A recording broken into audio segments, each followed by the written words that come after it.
I never properly thanked you for saving me from the Geth, Commander. If you hadn't shown up, I'm just glad we got there in time. So am I. I know you took a chance bringing me aboard this ship. I have seen the way your crew looks at me. They do not trust me. But I am not like Benezia. I will do whatever I can to help you stop Saren. I promise. Don't worry, Liara. I trust you. I know you won't let me down. It means a lot to hear you say that, Commander. Thank you. Tell me about yourself, Liara. Me? I am afraid I am not very interesting, Commander.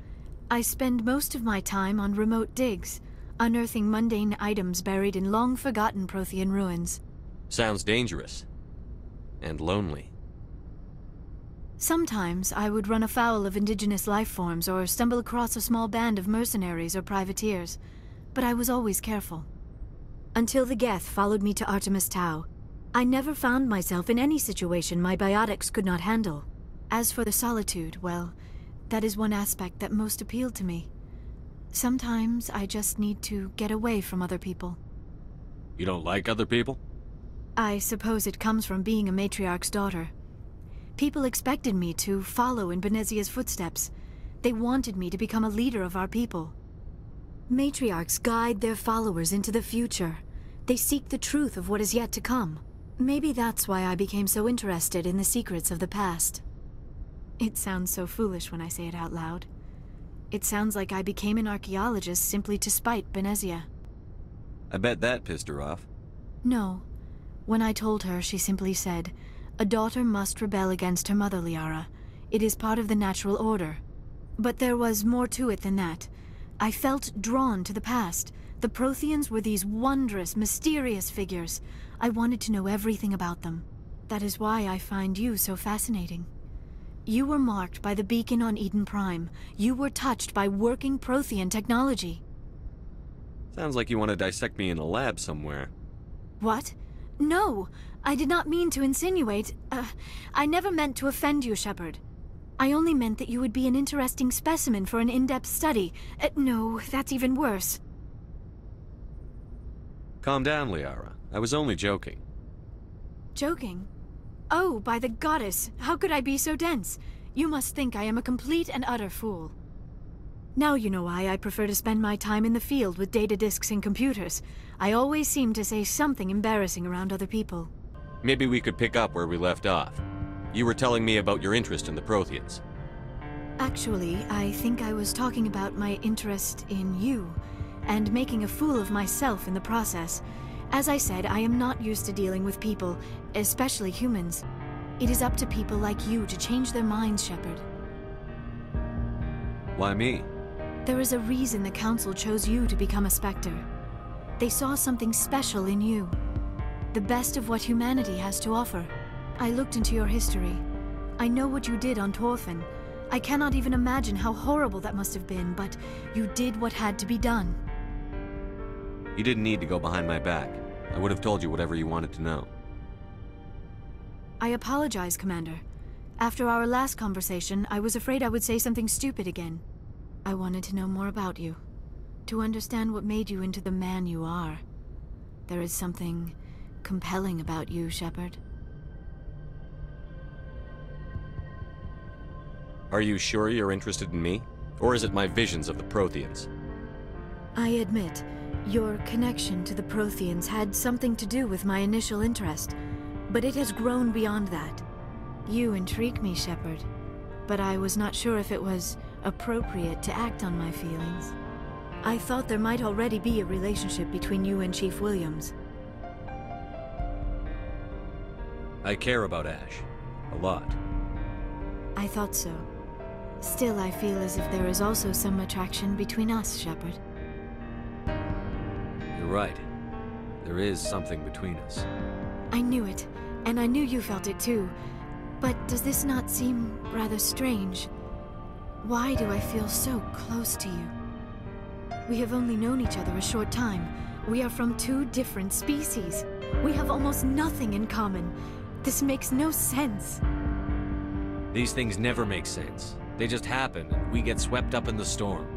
You make it sound so chaotic, so dangerous. A little danger makes things exciting. This is all a bit overwhelming. I am not used to this. I need some time. Take all the time you need, Liara. I'll be here. Thank you, Shepard. Let's just talk about something else for now. I like talking with you, Liara, no matter what the subject. You have been very understanding with me, Shepard. Very patient. I appreciate that. I know there are some strange beliefs about my people. I am familiar with the legend of Asari promiscuity, but those rumors have little basis in fact. When one of my people joins with an individual from another species, it is a very deep and spiritual exchange. We do not enter lightly into a union. You make it sound almost mystical. A true union goes far beyond an ordinary melding. It is a connection that transcends the physical universe. Two become one. Thoughts and senses merge, identities intertwine. Memories and emotions weave themselves together, becoming entangled in a single, rapturous whole. It is unlike any other experience. In some cases, it can be a truly life-changing event. It sounds amazing. Are you saying... No! Oh, no! I am not very good at this, am I? I'm sorry, Shepard. I am trying to explain why I have been so... reserved. The Union is more than just sex. It is the lifeblood of my species, the way we Asari evolve and grow as a society. That is why I have never... that is why we must choose our partners with great care. Wait, are you saying this is your first time?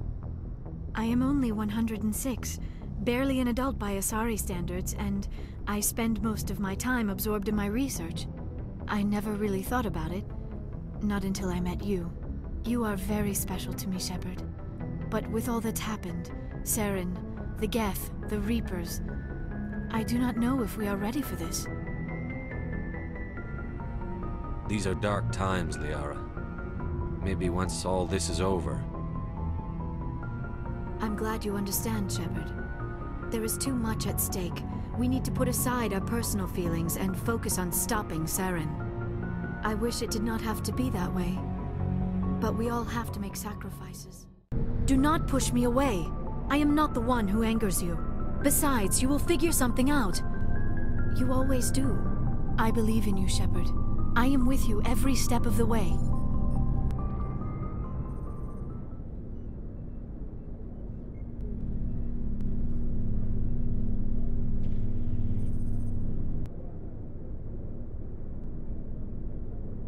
Sorry to interrupt, Commander. What exactly do you do? That depends on your needs. I offer advice to some, comfort to others. That's fascinating. You wanted to meet with the Commander.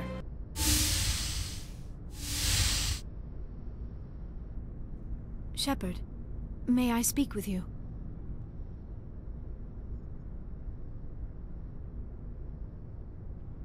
I was just thinking about you. I have been thinking about you too, and what we are about to face. I do not know what is going to happen on Ilos. I hope we will stop Saren, of course, but part of me fears we are already too late. There is something I must tell you, in case we fail. Go ahead. I'm listening. These could be our last moments together. Our last chance to show each other how we feel. Will you join with me, Shepard? Let our bodies and minds unite.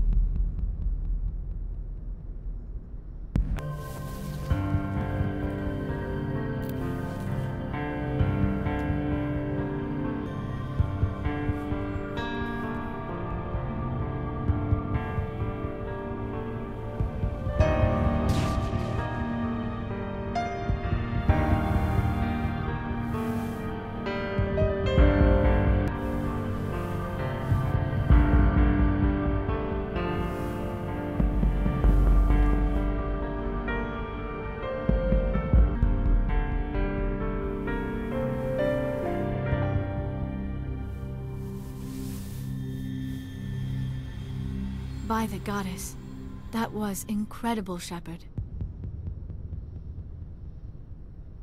Ready for round 2?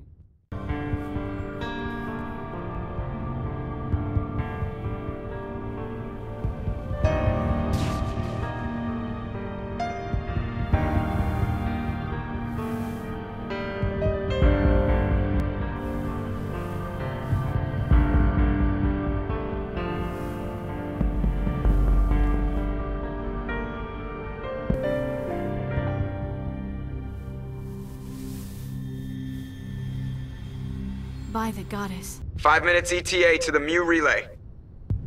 I had better go. Duty calls. You would not want to keep Joker waiting. Shepard, whatever happens on Ilos, I just wanted to say thank you for everything.